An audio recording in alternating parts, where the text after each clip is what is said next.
ak léegi noo ko jàngatee.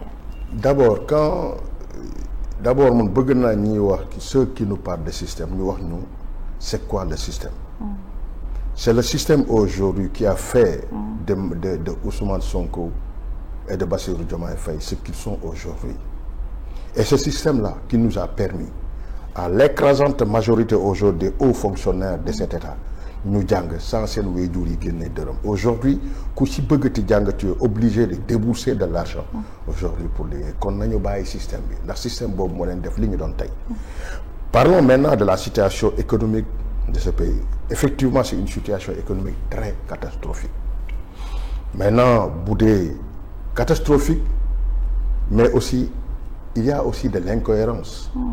Ndax su dee dama koy jël si wàcc si njëkk si kaw li jiitu. Li jiitu il y a notre président Bassirou Diomaye Diakhar Faye bi def sortir pour expliquer que l'économie de ce pays amatul marge de manœuvre. Mu nekk des propos très inquiétants mu jaaxal Sénégalais yi. Le PM Ousmane Sonko defaat beneen sortie pour expliquer qu'il y avait des dettes cachées et que la situation économique de ce pays est au 4e sous-sol. Mu nekkaat lu jaaxal Sénégalais yi. Ñu ñëw si le président de l'Assemblée nationale mu ne Sénégal mën nañ ko méngale ak ay matt yu tooy.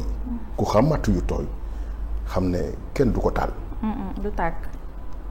ñu jóge foofu ki nga xamante ne c'est le garant de l'économie, le ministre de l'économie et des finances mu nekk Cheikh Diba mu xamal nañu ne Sénégal mën nañ ko méngale ak gaal boo xam ne fépp bën na mooy que dañuy suux.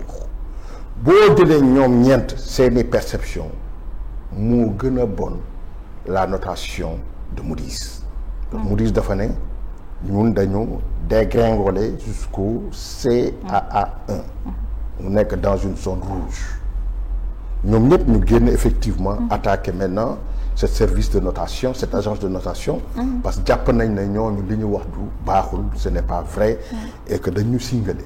Mais ñoom en tant qu'homme d'État waroon nañ xool ñoom it seeni communication ndax seen communication wax fa dëgg yàlla ku si sukkandiku da ngay jox crédibilité maintenant la notation de cette agence Moody's.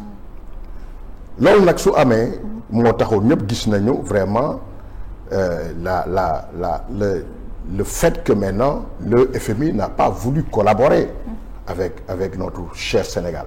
Et li nga xam ne moo si amoon mooy que ñun ñëpp ñu ngi doon demander nan la ñu mën a def ba mën a liggéey ak FMI parce que FMI garant la cutus la soo ko amul maintenant les principaux maintenant partenaires bilatéraux ils vont pas collaborer suñu collaborer wul naturellement tu auras des problèmes maintenant pour say financement réew et cetera donc blocage la ñëpp gis nañ ne Sénégal en un moment songi nañu maintenant la sous-région mais xamoon nañ ne mënul woon prospérer alors si la ñu amee xalaat daal di lancer maintenant le programme le plan de redressement économique et social.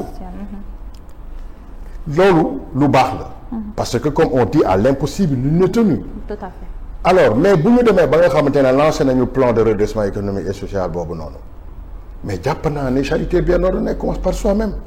li ñu doon xaar aujourd'hui si président de la République muy son premier ministre. Et maintenant les ministères souverains mooy que nañu revoir en baisse vraiment seeni fonds politiques. nañu xoolaat maintenant les avantages des ministères nañu xoolaat maintenant les avantages des agences pour montrer aux Sénégalais que dañu war a def benn sursaut patriotique pour nit ñi mën a serrer les ceintures. mais man bu dee yow yaa ma jiite nekk suma kilifa war ma woon yoon et que yow avantage yi nga toog nangu woo ci bàyyi dara man boo ma bëggoo serrer les ceintures ça ne saurait prospérer. duñ ko def donc man jàpp naa ne foofu aussi ils ont fait fausse route et que waroon nañu xoolaat côté boobu noonu pour que ñu mën a inciter maintenant les Sénégalais à serrer les ceintures. mais ñaareel bi dañ oo APE. APE muy appel public à l'épargne. nit ñi def seen forum d'investissement ils ont prévu 300 milliards. Ils se sont retrouvés avec 450 milliards et les gens applaudissent. Et moi je trouve que c'est assez normal ndax tey bu dee da nga oote APE bi. mais APE ñëpp xam nañ ne d'abord la durée de l'endettement guddul ba pare le taux est élevé le taux est entre 6,8 à 7%. Tandis que yow sa xaalis boo ko jëlee def ko banque bi c'est entre 2 et 3%. Donc moi en tant qu'investisseur moi je préfère retirer sama xaalis ci banque bi jox ko état bi nga xamante ne non seulement la durée n'est pas extrêmement longue ba après taux bi nga xamante ne de remboursement bi moo nekk entre 6 et 7% parce que 6 et 7% ute na ak 2 et 3%. Alors donc c'est normal que ñoom ñu am yenn montant et que ba suba ba gannaaw suba suñu ootee nit ñi dinañ leen uyu si et c'est normal.